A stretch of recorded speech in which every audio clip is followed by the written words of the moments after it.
God is லவ்னு சொல்றாங்களே, அது இயேசுவுக்கு மட்டும்தான் பொருந்தும். அடுத்தவனை நேசி, பகைவனையும் நேசி, எல்லாரு மேலையும் அன்பு செலுத்து, யாரா இருந்தாலும் மன்னிச்சு ஏத்துக்கோ, பாவம் செய்யாதேன்னு சொன்னது இயேசு. கரெக்டா? அதை எப்பவோ சொல்லிட்டு செத்துட்டாருன்னு சொல்றவன் இந்து, இன்னைக்கும் உயிரோட இருக்காருன்னு சொல்றவன் கிறிஸ்தவன்.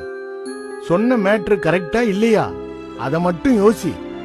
பேரன் நல்லவனா வளருவானா இல்லையா? அத மட்டும் பாரு. எனக்கு எப்படி இந்த ஞானோதயம்னு யோசிக்கிறியா? என் மாப்பிள்ளையோட அப்பா தான், அவரு கிறிஸ்டியனா.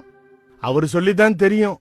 ஒரு நாள் ஏதோ சத்தியம் சொல்றேன்னு சொல்லிட்டு என்கிட்ட இயேசுவை பத்தி நிறைய சொன்னாரு. அதுக்கு பேரு தான் சுவிசேஷம்னு சொன்னாரு. எனக்கு சுவிசேஷம் பிடிச்சதோ இல்லையோ, அதுல இருந்த விசேஷம் பிடிச்சது.